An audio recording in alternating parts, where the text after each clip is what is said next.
আসসালামু আলাইকুম এভরিওয়ান। কিভাবে ফেসবুকের প্রোফাইল লক করে রাখা যায় আজকের এই ভিডিওতে মূলত সেই প্রসেসটাই আপনাদেরকে দেখাবো। পাশাপাশি আপনাদেরকে জানাবো যে ফেসবুক প্রোফাইল লক করে রাখলে কি কি সুবিধা রয়েছে। আবার অনেকে একটা কমপ্লেন করেন যে আমরা আসলে ফেসবুক লক প্রোফাইলের অপশনটাই খুঁজে পাই না। কেন পান না সবকিছুই কিন্তু এই কয়েক মিনিটের ভিডিওতে ব্যাখ্যা করবো। চলুন প্রথমে দেখাই যে কিভাবে লক করবেন। লক করার জন্য আপনি আপনার প্রোফাইলের যে আইকনটা রয়েছে বা থ্রি লাইন্স থাকতে পারে এখানে একটা ক্লিক দিবেন। ক্লিক দেওয়ার পর আপনি জাস্ট হচ্ছে এই প্রোফাইলের নামের উপর একটা ক্লিক করবেন। ক্লিক করার পর আপনি এইখান থেকে দেখতে পারবেন একটা অপশন রয়েছে এডিটের পাশে থ্রি ডট, ঠিক আছে। জাস্ট হচ্ছে আপনি এখানে একটা ক্লিক করবেন। ক্লিক করার পর এখানে দেখেন আমার কিন্তু লক প্রোফাইলের অপশনটা নাই এর কারণ হচ্ছে আমার প্রফেশনাল মোডটা অন করা আছে। আপনি যদি দেখেন টার্ন অফ প্রফেশনাল মোড এই শব্দটা থাকে তাহলে আপনি বুঝবেন আপনার প্রফেশনাল মোডটা অন করা আছে, যে কারণে আপনার লক প্রোফাইলের অপশনটা নাই। সো আগে এটাকে অফ করতে হবে। অফ করার জন্য এটার উপর ক্লিক করতে হবে, টার্ন অফ প্রফেশনাল মোড, দেন হচ্ছে কন্টিনিউ দিতে হবে, তারপর হচ্ছে টার্ন অফে দিতে হবে। দিয়ে দেওয়ার পর আপনার এই মোডটা অর্থাৎ হচ্ছে প্রফেশনাল মোডটা অফ হয়ে যাবে। এই যে অফ হয়ে গেছে, আমি এখন ক্লোজ করে দেই।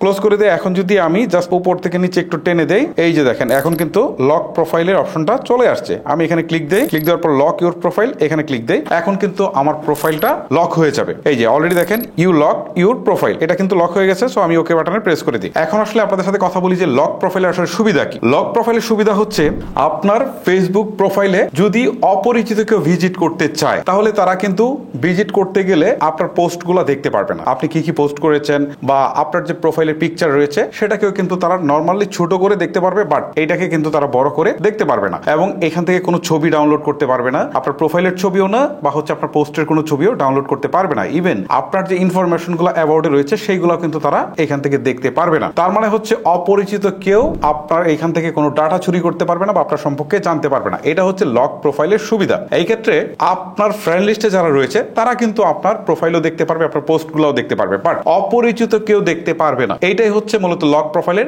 মূল বিষয়। সো এখন আপনারা আশা করি বুঝতে পেরেছেন যে আপনারা প্রোফাইলটা কেন লক করে রাখবেন। এটা ম্যাক্সিমামই হচ্ছে মেয়েদের ক্ষেত্রে কাজে লাগে, তারা অপরিচিত কাউকে তার প্রোফাইলটা দেখাতে চায় না। বাট পুরুষ মানুষের ক্ষেত্রে এটা হয়তো খুব বেশি কাজে লাগে না। আবার অনেককে যদি প্রোফাইল লক করে আসলে ফ্রেন্ড রিকোয়েস্ট পাঠানো হয় তাহলে সে হয়তো রাগ করে যে আপনি যে আমাকে পাঠিয়েছেন ফ্রেন্ড রিকোয়েস্ট, বাট আপনাকে তো আমি চিনতেছি না, জানতেছি না, তাহলে আপনি আপনার এনআইডি আসলে স্ক্যান করে আগে পাঠান যে আমি অমুক, তারপর ফ্রেন্ড রিকোয়েস্ট পাঠান। যাই হোক, এখন এটা একান্ত আপনার বিষয় যে আপনি প্রোফাইল লক করে রাখবেন না প্রোফাইল খুলে রাখবেন। এখন এটার সুবিধা অসুবিধা দুইটা জিনিসই আমি আপনাদেরকে বর্ণনা করলাম। গাইস, এই ছিল মূলত আমার আজকের ভিডিও। যদি আপনার কাছে ভিডিওটি ভালো লেগে থাকে তাহলে লাইক করতে ভুলবেন না। আজকের মতো আমি হিমেল বিদায় নিচ্ছি।